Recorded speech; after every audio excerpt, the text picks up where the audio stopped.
This is a podcast by the Rask Group. It's for educational purposes only. So please do not make a financial, legal, investment or taxation decision based on solely what you hear in this show.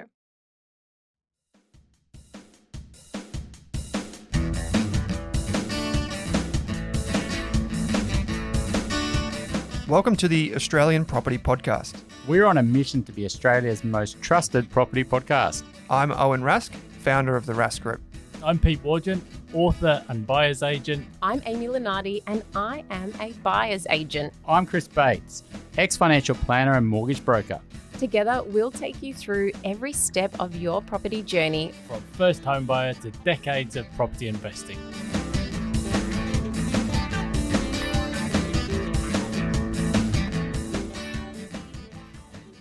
Welcome to the Australian Property Podcast. We're on a mission to become Australia's most trusted property podcast. In the studio today with Amy Lenardi. How's life? Oh, life is good, Chris. I just had a holiday, which I don't often go on holidays, but we went over to Queenstown for the week and I just love it. It's so beautiful over there. It's so easy to get to. Did a little bit of skiing. Feels like a distant memory now. Feels like that holiday never happened now that I'm back at work. But yeah, do I feel refreshed? Maybe not because I took my kids, but it was enjoyable nonetheless. It's so funny. I didn't actually know you went there. Usually we chat offline before the podcast to chat what you've been up to. But it's funny. I've made 4 trips booked to Queenstown and we keep delaying it because we tried to go to our 5th year wedding anniversary and then it wasn't the right time with my boy Tommy. He was a bit too young to sort of leave. And then we delayed it and then we had to delay it again with health issues, with family. So, Emirates is loving us because I think the flights were meant to be about $1,000 and I think we spent maybe $2,500 on just trying to get over there. Oh my gosh. We're going in December for our 10 years since we met with my wife. So I'm pretty excited for that. But it's such a good spot, Queenstown. So, what did you get up to there? Oh, we did. Yeah, skiing. There was a little go-kart place, which my 3-year-old managed to be allowed go-karting by himself. I was really impressed. I think kids really surprise you, don't they, once you give them a task to do, and it was quite cute. And just walking around and eating, it's beautiful. And I would go back in summer as well. There's so many activities there. Very good. And the Melbourne market, let's have a quick market update for you. I mean, it seems to be all the trend at the moment. A bit of the talk of the town is Melbourne. It's having its day in the sun. What's happening? Oh, you're so right, Chris. It's funny, last year, that was the time to buy in Melbourne. That was the depths of the market. And yeah, it's become a lot more popular. I've had so much investor inquiry. All of my home buyers have come back into the market. And I've been probably busier than I have been in a really, really long time. It's been interesting though, because stock levels have been very low here. And I think that's why I've been buying a lot off market, and hence why I thought today would be a really great opportunity to do this episode, because it's very topical and I can speak to the Melbourne market, but I'd be also curious to hear your experience and your thoughts with the off market situation in Sydney. And the reality is they're available nationwide, these types of properties. Look, I think I'm going to try to play a little bit of devil's advocate and bust a few myths with off markets, because it's one of those things I think you get more awareness at the more you're sort of tracking the market. And speaking to buyer's agents over the years, you sort of get a bit of a knowledge I think a lot of buyers go to buyer's agents thinking that's the answer. They'll just engage them so they get all these amazing off markets. But it's not often the case, Amy, and I think we're going to unpack a bit of that today. So how should we go about it? Yeah, well, just on that, Chris, I do completely agree with you. Sometimes buyers will come to me and they'll say, I can't find what I want. I haven't been able to see anything that's been suitable for me for 6 months or a year or whatever. My magic solution is going to be to find something off market, which is the unicorn, which is the one which is hidden from me and I'll get a bargain. And it's unfortunately not the solution. I always say it's there to support you and give you more choice and more options. But for various reasons, they are not always as exciting as they sound. But I think the first thing we need to do is define what an off-market property actually is. So what would you call an off-market property, Chris? Sometimes people say it's off-market, but it's probably what I would call pre-market, right? It was always going to come onto the market. It just might not be on domain or real estate or, it's just not on the portals yet. They might be getting it ready, doing some styling, doing the photos. And so that isn't a true off market in my view. I think that's something called pre-market. It's not selling off market for a reason. It's just the agent is maybe giving you a sniff at it while they're still getting it ready. Yeah, exactly right. So my definition of a pure off market is one that probably isn't going to go online, at least no time soon. So it's not going to be on the internet. The only way to find it is through the local real estate agents in 99% of cases. We will talk about the other 1% later on. But then it's important for you to understand the difference between off and pre-market, because if you are talking to an agent and you've got access to this off-market property and you really like it, but then all of a sudden, for whatever reason, you dilly-dally or time goes by and then it pops up online, well, then it wasn't really an off-market, it was a pre-market, and you might have lost that window of opportunity you had to buy it because you just didn't ask the agent around timeframes. And please don't always assume that the agent's going to give you the information you need or want. They sometimes forget or don't know, or they think they've told you, or they don't think it's relevant. So it's up to you to ask these questions. Yeah, and I mean, I think pre-market can often be a good place to sort of snap a property up, but it's also it can often backfire on you a little bit as well.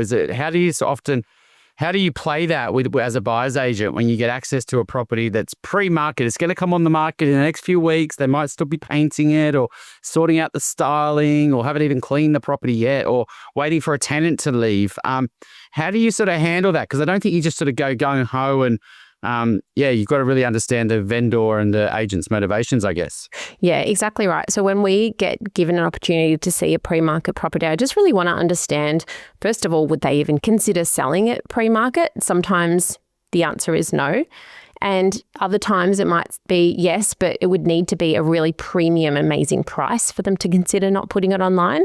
But in many cases, and I've bought, can't even count how many over the years pre-market, where it's been a situation where the vendor is actually motivated to sell. They don't have to go online for whatever reason. They find a campaign stressful. They've bought something else. There's a price in mind that they're happy with. And in which case, if we're happy with that price as a buyer too, it can be a real win-win situation. The vendor has a bird in the hand. They have a price they're happy with. Maybe they could have got more at auction, but they'll never know. So it really is having these discussions with the agent around the motivation and around, really importantly, at what price point they would sell beforehand to. And if it's way more than you think it's worth or more than you're prepared to pay, then you wait until it goes online and hedge your bets there. I think we've bought a couple of properties pre-market, and I think it's really hard. Like, even when we've had buyer's agents every time, and I think it's really hard to know exactly what to make your offers at because there's no testing on the market, right? You've got to be really confident that you know what this property's worth and what's the price that a vendor might be willing to take that they're thinking in their mind, right? Because often the price guide is not announced, and you don't know, depending on the quality of the property and how scarce it is. It's really hard to put a number on some properties, right? And do you find that quite hard to come up with a number to advise a client on pre-markets? I don't, because I do this day in, day out. And for me, whether it's online or pre-market or off-market, my due diligence in terms of appraising a property is going to be exactly the same. So that is utilising comparable sales to figure out how much it's worth, and then applying, market scarcity and market strength at the moment, and then my client's personal how many boxes it ticks for them, how long they've been looking, what their budget is, and that's how we come up with these prices. But I appreciate without the power of social proof with an off-market or pre-market property, some buyers can get a bit nervous about the price, and in which case really you just are completely relying on your own due diligence and backing yourself. And this is where, you have to be on top of the market in all situations. But Chris, I thought it'd be helpful to give context around how many properties actually sell off market. Like, if you could guess, I think you already know my statistics anyway, but if you could guess my long-term average on how many clients we buy for an off market percentage-wise, what would you assume? And are you including pre-markets in there, or are you talking genuine off markets? I actually haven't done a full statistical breakdown, Chris, so that's a really good point. But let's group them all in together. If you group them all together, I'm going to go a third, and you have put me on the spot here, so this wasn't. But but is it more than a third or where you are? Yeah, so I would say on average 30 to 40% off and pre-market. And that's a lot. Imagine going to the shops and you can't go into a third of the shop. Say, hey, Chris, come to the grocery store, but you can't go into that room over there and might have what you want and what you need, but you won't know. Off-markets are a reflection of kind of what's happening in the online market in terms of prices. It's not as if the off-market market is bargains or they're only just really crappy properties that the vendors don't want to take online because they can't sell them. There are all different types of properties and situations and price points. I've anything from like a $450K apartment I'm buying potentially tomorrow in Toorak for a client, all the way through to, $7-8 million houses off market. Very varying. So don't just make any kind of assumptions around the off market, which I also call the dark web of the property market, because you can't see it. It's a little bit mysterious.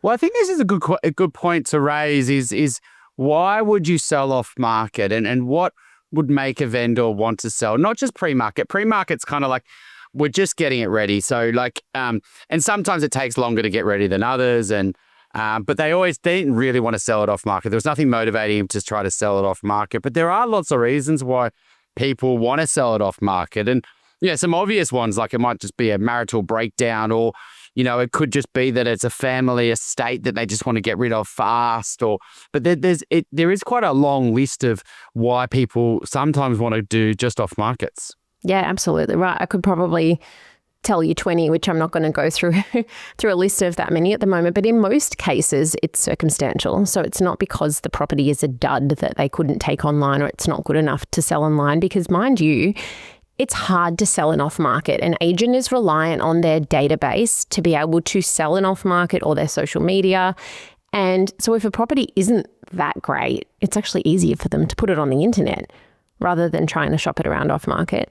So circumstances could be, like you said, personal, marriage breakdown, difficult with the vendors communicating. It could be just they really private. They value the idea of not going online. They've got kids, they don't want people coming through their house and multiple inspections every week. It could be tenanted, difficult to get access, not presented well. It could be a real estate agent who is extremely busy and doesn't have time to do a campaign. So they're happy to chop it around off market to start with and see if they can get any buyers that way. So it's more agent driven. It could also be a situation, and this is really important to understand as a buyer, where it's under what's called a general authority. It might be called something else different in other states, Chris, but it basically means that there are multiple agents actually with an authority to sell that property.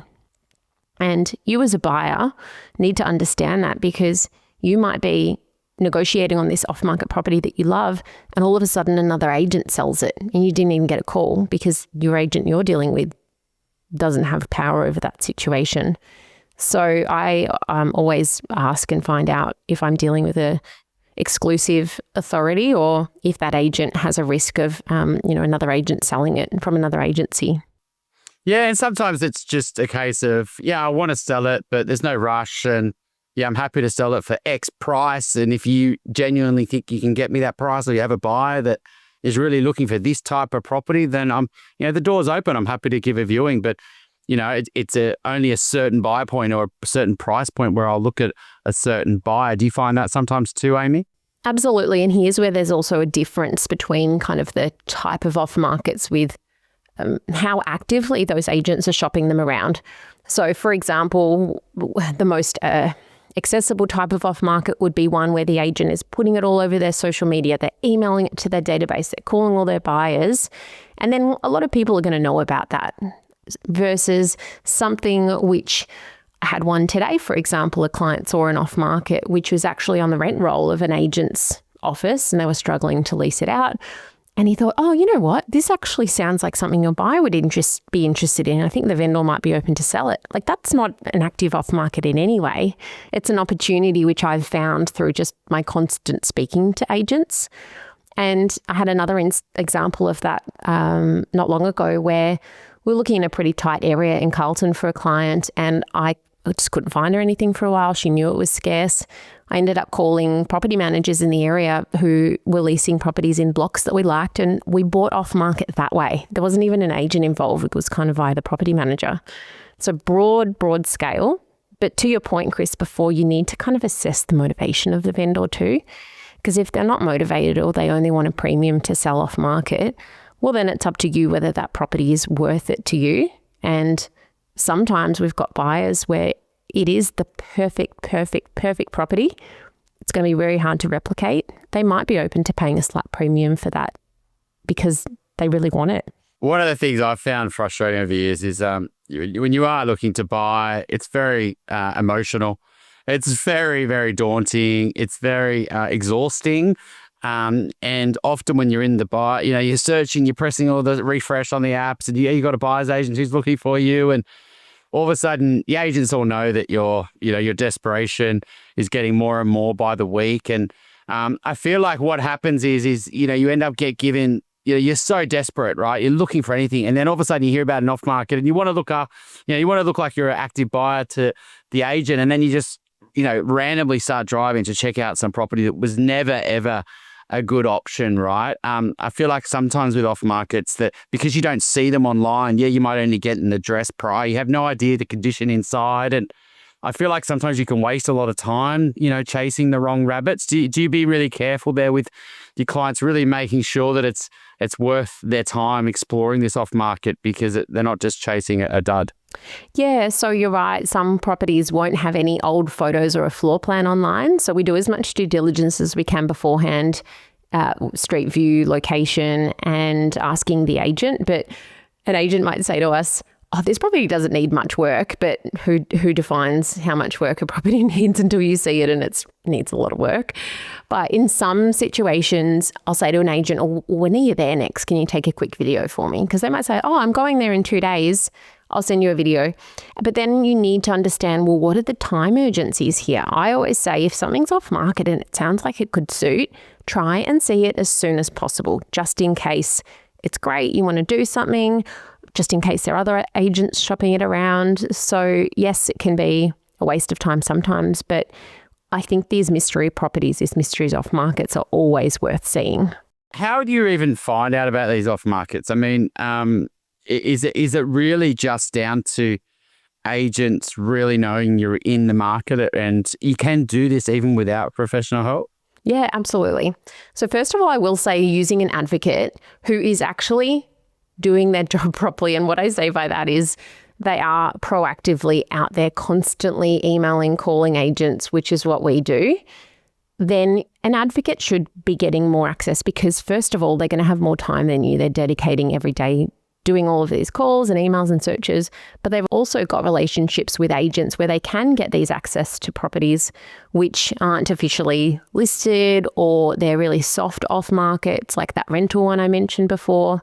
We just tend to get a bit more traction, especially with the agents who know us and we do a lot of work with. But absolutely as a buyer, you can get access to these.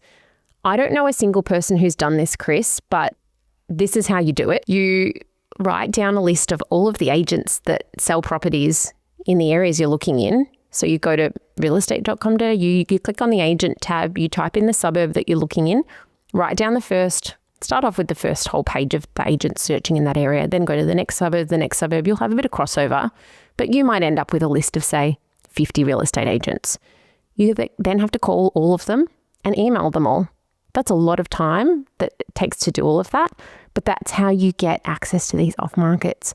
And you follow up with an email and you write all of your notes down and you follow them up every couple of weeks.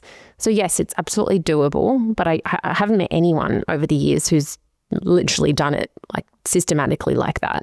Yeah, and I think, if you can maybe do the 80-20 rule, right? Like you could get an understanding of, that not just the suburb, but who are selling the apartments in that suburb. Because it's, usually not the same people who are selling all the prestige houses in the suburb and literally chase every single, stone unturned. But I have seen clients that have been quite pedantic and sort of stayed really on the agents. But I do feel like even if you get the sniff of an opportunity, right, and which is access to a property, which might be what a buyer's agent got you, that's only part of the overall story. What do you do then?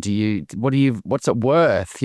How do you negotiate? Do you make an offer now? Do you let it go to market? Like, I feel like access is often what a lot of buyers are chasing, but when they get it, they then get stuck on what to do next. And I think that's where an advocate really also adds value. It's not just getting the access. Yeah, and that's why we don't have a service. It's interesting you say that, Chris, because in the past, I thought about maybe some kind of hybrid service where I just find off markets for people and I let them then go do their thing and do their own due diligence and find it. Because a lot of people do call me saying, I just want off markets. But it never worked because once we would give someone an off market, they wouldn't feel that confidence on how to do due diligence and speak with the agent. And it just didn't quite work out. So yeah, you've got to do your research and be prepared so that if an off market comes up, that you can move quickly and back yourself. You can't always move fast with an off market because they might be waiting on a contract. They might do like a letter of offer in the meantime, which is not legally binding on anyone. That could be annoying when you're then waiting on a contract, because here's a big drawback of off markets, Chris. They can be really flaky because there's no commitment there. Like, they haven't paid anything to go on the internet. They haven't put styling on or a deadline or anything like that.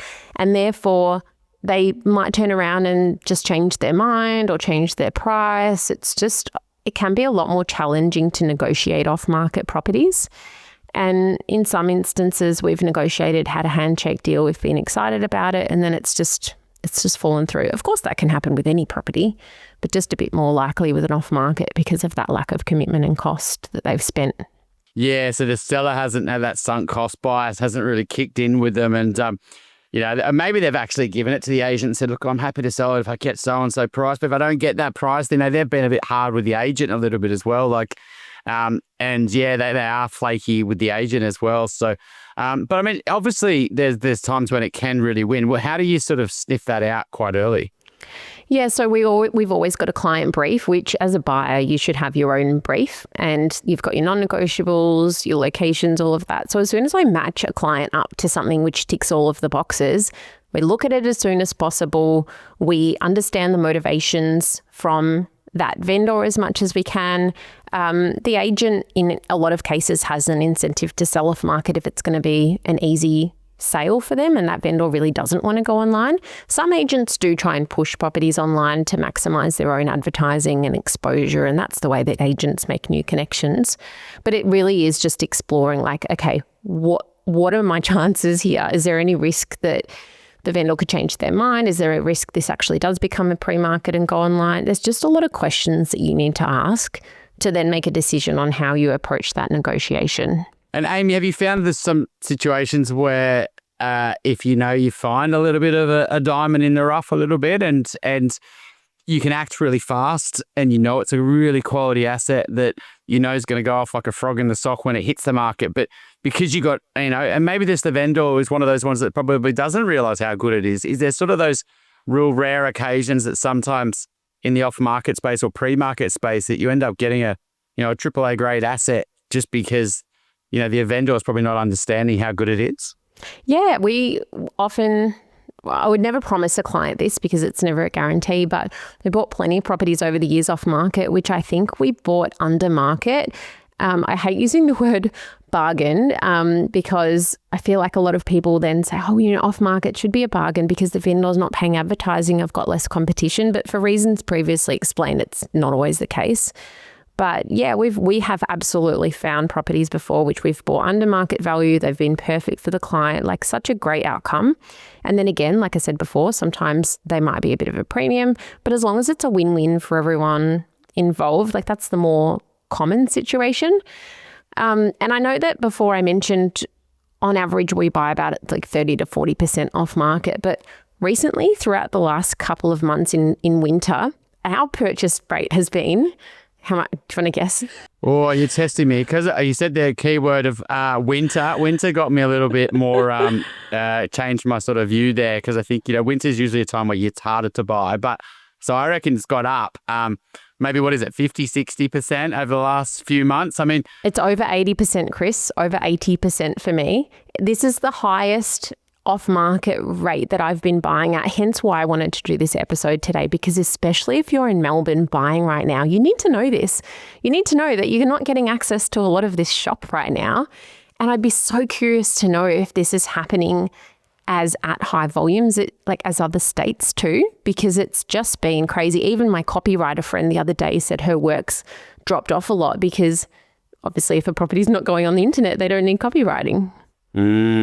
Yeah, I wouldn't be able to comment too much. I think the people who are going to be best to really know that is the sort of the buyers agents in different states. So we can have a conversation with Pete on the Brisbane market next time I'm on the 2 Cents episode. But is there a way for people to, in New South Wales, you can basically get access to the land registry and basically search your suburb. I can put a link in the show notes. It's an amazing tool actually for anyone in the market to be able to know sales and actually see the markets the properties that are actually selling off market as soon as it settles and they go on there. And that allows you to sort of go, oh, I never even knew that one sold. That one just was never online. And it sort of gives you an understanding of how many off markets are happening in your suburb. Is there something like that in Melbourne? I can't remember. Well, I use like RP Data, which has that information, but I appreciate that's a paid subscription. Some real estate agents will put their off-market sales in the sold section of realestate.com.au. You might have seen it before. Sometimes it is just a photo even of a generic image saying sold off-market. And the reason why they do that is to boost their online statistics. So you might see them occasionally in there and think, oh, damn, I wish I knew about that one. So yes, you can kind of find out about that way. But overall, I would say for most buyers, they wouldn't know what's off-market unless they're really actively, proactively pursuing this, and you kind of need to leave no stone unturned. Sometimes I get off markets from agents where I was like, oh, I didn't think that you'd have something in this suburb, because our emails go out to so many agents every week. And occasionally, like I said earlier, we get access via just alternative methods like going through a property manager. I've bought a few direct from vendors before in the past. I know that there's people out there who might like the idea of door knocking or going through, Facebook groups, etc. And that is an option too. Just bear in mind with door knocking though, unless you're very specific with the streets and the type of property you want and you need particular areas, if you door knock someone and their motivation to sell is quite low, then don't expect market price or definitely not a bargain. But that's an option too. That's technically off market. Caveat to that though is I've always found dealing direct with vendors has been very hard because they don't really know what they're doing. So going via a real estate agent is generally going to get you a better outcome because they can facilitate it properly. So yeah, stay on top of the agents. Ideally engage a buyer's agent who's really super experienced and has great relationships with the local agents. Really, if you are in the market and you're pre-approved and the agents know that, then and a potential property comes on, it's worth having a look at it, right? And trying to explore it, because if it is a bit of a needle in the haystack, I think one thing when we upgraded back in 22, we bought off market, and I think it was a genuine off market. I mean, the agent I think was trying to convince us that it was PreMarket, that it was going to come on the market the following week. I don't know if I believe that story. The owners of our property were very private, I feel, and they really wanted just to sell it off market. They did do the video and the photo, so that made me a little bit unsure whether they really were going to press the go button on the listing. But what made us really want to buy it is, A, it was the perfect property for us in terms of as a family, and B, we knew it was a really good asset just because we knew the area. And so as soon as if it went online, we just knew that our chance of buying it would reduce a lot because a lot more people would know about it. And that then made it really hard for us to sort of not go really hard at it, because it's like, well, it's a really perfect property for us. We know that at that price, it's a really fair price. And yes, it's a decent price and it's a big price when, it may or may not sell it like that at auction, but the chance of securing it also reduces. And so I think you just got to be really careful, with when you do get access to an off market. If it is really a good property, you might get a really good opportunity to buy it where you're not competing with other buyers, and that might be worth something. Absolutely. It's a bird in the hand. Yeah. You're kind of hedging your own bets. Yes, you could let it go to market and maybe you've got a 50-50 chance of getting it for less, and then it's up to you how much of a gambler you are, really. And this is what we work through with clients all the time. And I might say to them, look, I think this is not a bargain. It's maybe a slight premium, but I also think it's the type of property where right now it's in high demand, or it's got, some kind of appeal which could get competitive. Do we want to take that risk? And I help them make that decision. Obviously, don't make it for them. But we do have so many situations where we are the only buyer as buyer's agents to get access to properties for whatever reason. Other times we're competing, you end up in a mini auction situation anyway. But yeah, you've got to make that judgment call at some point in time, whether then this is more with regards to pre-markets, Chris, because it's like you mentioned, you've got to go online at some point in time. But yeah, there's just so many different different scenarios which happen off market in comparison to online. But then you've got to apply all of the same logic and principles to essentially it being a private sale. So understanding, at what price they're willing to sell, understanding terms and conditions, understanding what they would do if there was competition, what's their process, when's a contract coming, have they already ordered one, or would they only order one once you have a letter of offer? So yeah, it can be a lot more complicated offline, off market. Yeah, because there's no auction date coming. There's no sort of open home. There's no urgency. There's no date. There's nothing you can sort of, base your offer around, or, it's you're kind of out of your control a little bit. You're playing in the dark. And but I do think off markets, it's something that a lot of buyer's agents do sort of peddle as the reason you should engage a buyer's agent. I think if they're saying that as their sole reason, I think that's a concern. Yeah, and you'd want to ask, I think there's no reason to not ask a buyer's agent. If you're wanting to interview someone and you want off markets and they're talking about how many off markets they get, etc., just say to them, okay, well, what are some examples of ones that you've purchased off market? Send me a list. Send me some examples. I'm always happy to do that. I put a lot on my social media too, without addresses and prices, of course, just for privacy reasons. But yeah, they need to be able to back up their claims. Yeah, and it's also I can buy really fast, I can buy lots off market. I think these are all sort of marketing ploys, and I think their best buyers agents know that it's a part of their business. But like you say, Amy, sometimes it's a third. At the moment, it's very high. And often maybe in hot markets, it's sometimes maybe even less, right? And in peaks of selling seasons. And so it's not just the one reason to use a buyer's agent. There's so many other things in terms of your value proposition. So just be a little bit wary of that. I've seen sort of clients fall for that and then be disappointed when they don't actually get the off markets that the buyer's agents promise. So yeah, and I think just the last point too with the whole off market thing is if you're not using a buyer's agent, you need to be thorough in your own searching for these properties. It just means that when, say, you do find something online that you really like, you've just got that confidence knowing that there's nothing that you're missing out on, or nothing else better offline. So it just helps you then make that decision around that online property because you're benchmarking against more other options as well, or knowing there's no other options, which can also help you with that decision.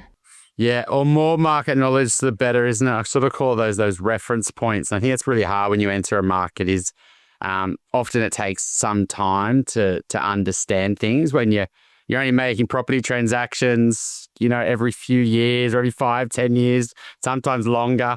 If you're not a sort of property, tragic that's always watching the sales, you can very quickly get not a clue about what's happening on the ground. And so you come in as a buyer, oh, why the hell did that sell for that price? I thought it would go for this price. And then you go the next week and then you're shocked and then you don't really know. And it's so confusing. Whenever I'm speaking to new clients, I always have to put myself in the position where I was at. I remember the first week I worked as a trainee buyer's agent. I remember the overwhelm of it all. And I remember thinking, well, how do I value this? How do I do this? And obviously I got trained over time, but I remember that feeling and I have to then apply that, knowing that that's the way that clients often feel as well, because there's no black and white in property. There's no models that can tell you how much a property is worth. And the data in property is really terrible. So yeah, it can be confusing. But I think the purpose of this whole episode is to just make sure that you're aware that there is this whole dark web off-market situation, which you might not be aware of. And yeah, just some guidance around how to get in there and what to do once you're in there, and just be proactive. No, it takes time and effort, but with anything in life, Chris, right? The more time and effort you put in, the better result you'll get.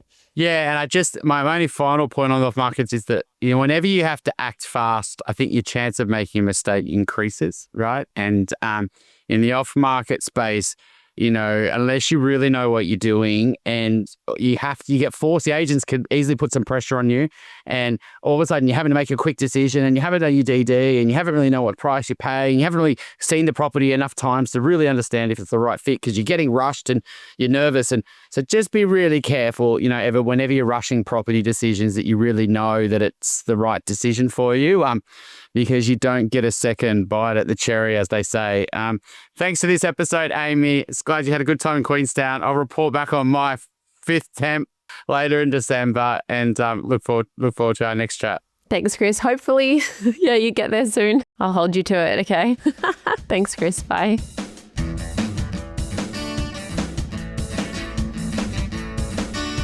Thanks for tuning in to the Australian Property Podcast. If you love the show, why not subscribe or leave us a review on Apple or Spotify? And if you want to work with me, Amy, Pete, or Chris, You'll find links in your podcast player to get in contact with us.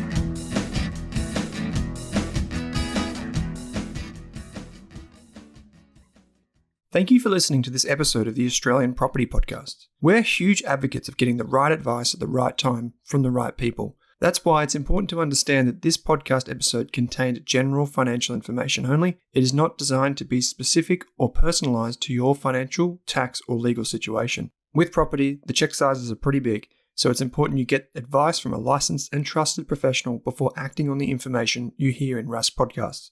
Thanks again for listening.